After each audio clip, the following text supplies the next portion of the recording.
All right, welcome back to SouFLoTV. Again, everybody, it is your host with the most. Now, this is kind of a lengthy video, but I will try to keep it as short as possible. Hang in there because we are going to get into not only details, but facts. Okay? As you know, the President of the United States of America, which is Donald Trump, and his wife, who sits as the First Lady, which is Melania Trump, have both tested positive for the COVID-19 virus. Now, following that, a few hours later, the president was airlifted from the White House to a military hospital that is the military hospital.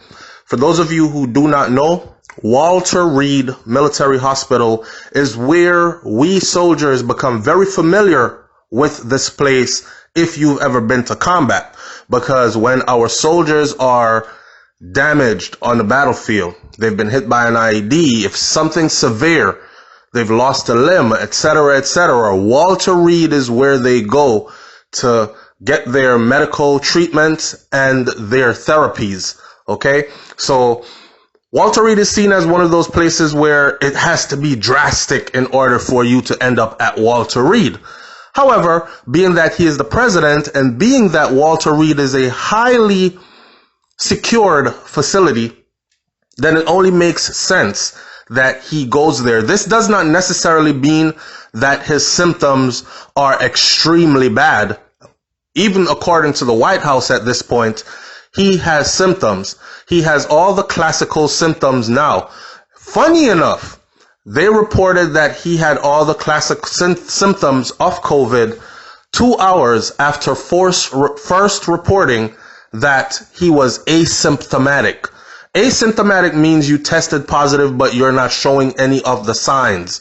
2 hours later, another news report came out saying that he had all the classic symptoms of COVID. Shortness of breath, hoarse throat, difficulty breathing, tiredness, etc. Okay, so the people on the outside, understandably, are confused.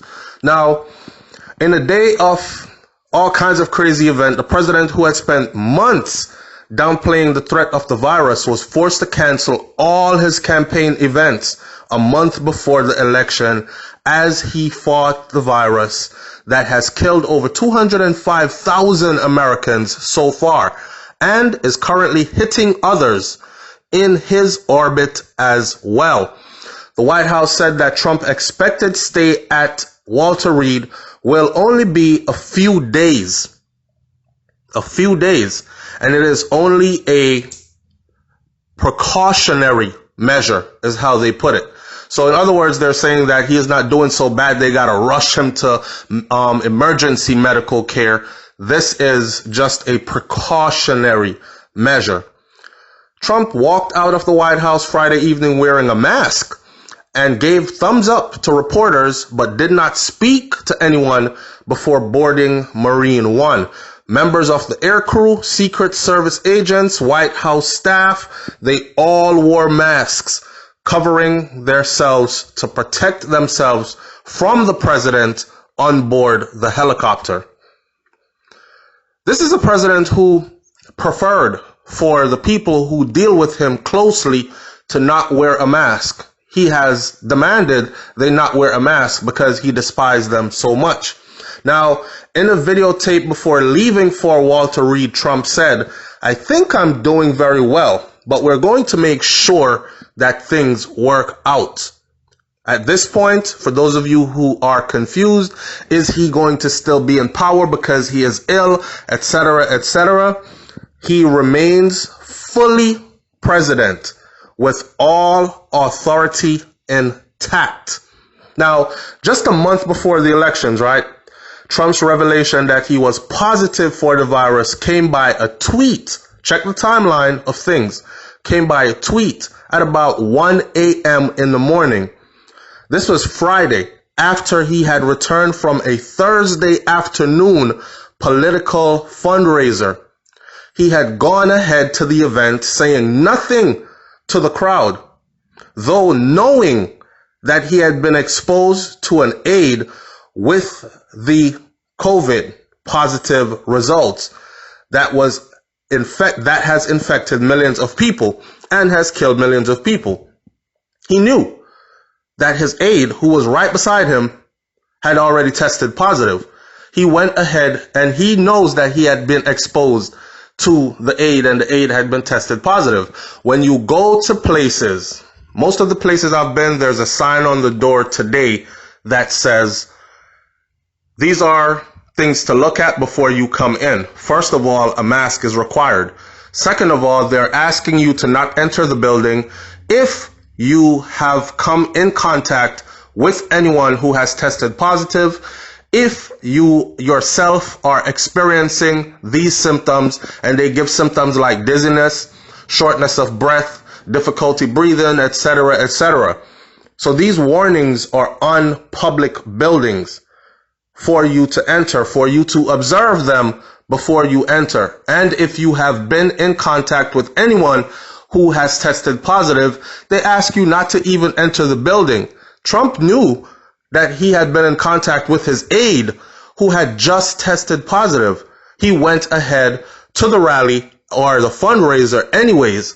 A fundraiser, mind you, that had a whole lot of people who had no masks on, and he himself did not wear any mask. Several administration officials pointed to the Saturday Rose Garden announcement of Trump's nomination of Judge Amy Coney Barrett to the Supreme Court as the possible connection between cases that spanned Washington Friday. Former White House counselor Kellyanne Conway, the president of the United States of Notre Dame, and at least 2 Republican lawmakers who were also present at the event, Utah Senator Mike Lee, North Carolina Senator Thom Tillis, announced on Friday that they had all tested positive as well and were isolating. You see that? Let me say that again. Okay? Several administration officials pointed to the Saturday Rose Garden announcement of Trump's nomination of Judge Amy Coney Barrett to the Supreme Court as the possible connection between cases that spanned Washington on Friday. It was a huge event. Many of the people who were there were not wearing masks. Their leader was not wearing a mask.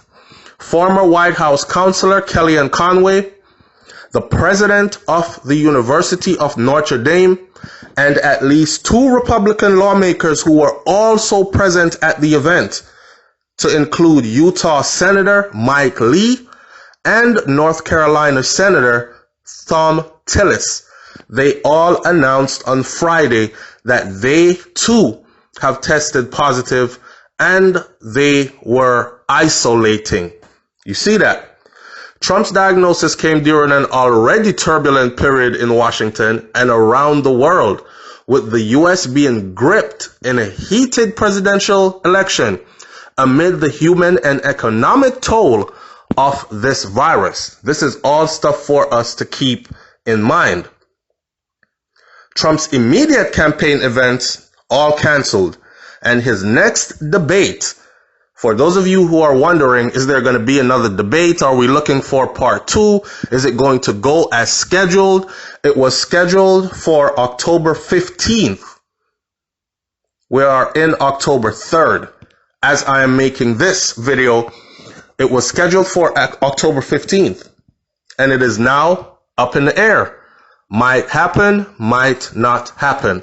And of course, a lot of people are saying, from both sides, you're hearing arguments of, well, it's going to have to wait because the president is ill. Maybe they can postpone it to a later date. Others are saying that this is all a sham.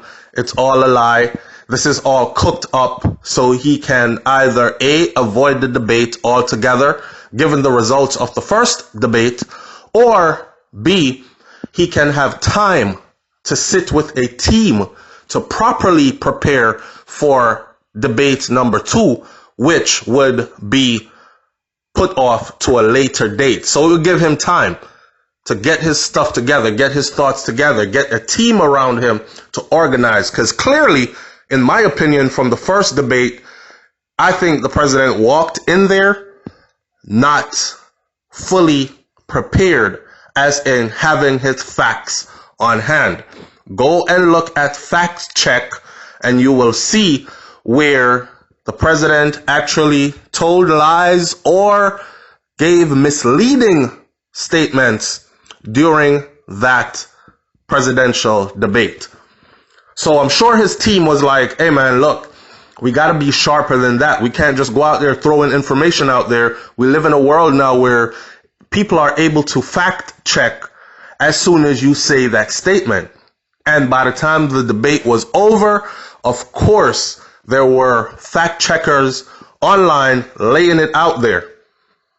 And this is not about Biden or about Trump. It's about who is telling a lie versus who was telling the truth or who was misleading, right? Before he left, he said, I felt no vulnerability whatsoever. This is the president, right? So Trump had been trying all year. And as recently as Wednesday, today is Saturday, as recently as Wednesday, 2-3 days ago, he tried to convince the American public that the worst part of the pandemic is past and we are rounding the curve to the finish line of getting rid of this thing altogether. And he has consistently played down concerns about being personally vulnerable. He has mostly refused to abide by basic public health guidelines, including those issued by his own administration, such as wearing a face mask, covering in public, and practicing social distancing. Until he tested positive, he continued to hold campaign rallies that drew thousands of often people who wore no masks. Being on a Jamaican channel or being on a channel that caters to the Caribbean diaspora, Jamaican diaspora, if this had been, say, one of our prime ministers, if this had been Andrew Holness in the election, who went out into the public wearing no mask, right, held rallies and get-togethers, fundraisers, wearing no mask, and encouraging the people who came to his big crowd of fundraisers and rallies to wear no masks. If this had been them, we would have been saying, wow, he is setting the people up for failure and this is not acceptable. So I don't see how we can then turn around and say, well, it's okay. He said, I felt no vulnerability whatsoever. He told the reporters back in May that he felt no vulnerability whatsoever. Now, with the elections coming up in about a month, he is urging states and cities to reopen and to reduce or eliminate shutdown rules despite continuing virus outbreaks. Now, for those who care to know, the president's physician said in a memo that Trump received a dose of an experimental antibody combination by Regeneron that is in clinical trials. Now, I don't know about you, but I got questions. Like, why would the president be administered a drug that is still in development? It's in clinical trials, right? Anyhow, Navy Commander Dr. Sean Connolly said that Trump remains fatigued, but he is in good spirits, and that a team of experts were evaluating both the president and the First Lady in regards to the next steps to take. Now, so far they're saying that the First Lady, Melania Trump, who is 50 years old, she only has like a mild cough and a slight headache. This is what Connolly reported. And the remainder of the family, including the son, Barron, who lives at the White House, he tested negative so far. Trump is 74 years old. He is 24 years older than his wife, the First Lady, Melania Trump. He is 74 years old and he's clinically obese, which puts him at a higher risk of serious complications from the virus that has infected more than 7 million people nationwide. Both Democratic presidential nominee Biden and his running mate Kamala Harris have both tested negative, their campaign said. Vice President Mike Pence tested negative for the virus on Friday morning, and he remains in good health, and his spokesperson said Pence was to resume his campaign schedule after his test results. Barrett, who was with Trump and many others on Saturday and has been on Capitol Hill meeting with lawmakers, also tested negative. The White House said it was confirmed that she has a mild case or had a mild case of COVID earlier during the year from which she had recovered. Very early Friday, after returning from Thursday afternoon New Jersey fundraiser, Trump tweeted out that FLOTUS, which is the short term for the First Lady of the U.S., and I tested positive for COVID-19, and we will begin our quarantine and recovery process immediately. We will get through this together, he said.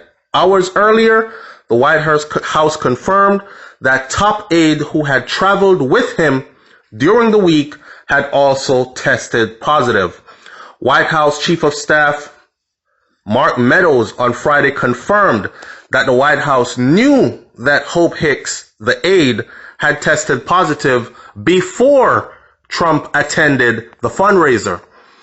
I can tell you in terms of Hope Hicks, we discovered that right as Marine One was taking off yesterday, said Meadows, several staffers were actually pulled from that trip, but Trump did not cancel the trip and there was no direct evidence of her being ill at the time or her illness being connected to his at this time.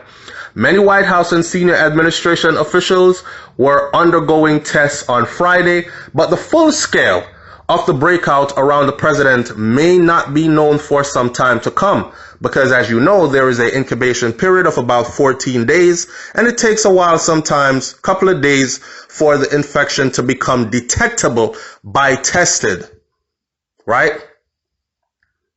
Officials with the White House medical unit are currently tracing the president's contacts. Now, other world leaders, and of course, Joe Biden and his wife, they tweeted out that they send their prayers to Trump and Melania and pray for their fast recovery. And they're using this as an example at the moment to tell their people that it is more important than ever before to abide by these rules and guidelines. You understand? Wear your mask, social distance, clean your hands, sanitize, etc., etc. Multiple White House staffers had previously tested positive for the virus as well, which has been kept under wraps, to include Pence's press secretary, Katie Miller, National Security Advisor, Robert O'Brien, and one of the president's personal valets. An RNC official confirmed Friday that Chairwoman Ronna McDaniel learned that she had tested positive on Wednesday afternoon, and she has been in her home in Michigan since last Saturday, and she did not attend the debate.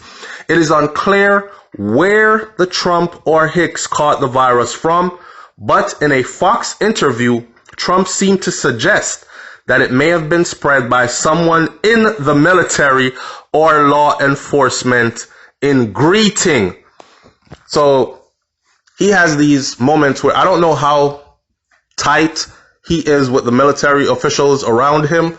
He is protected by military officials, right? Or military personnel.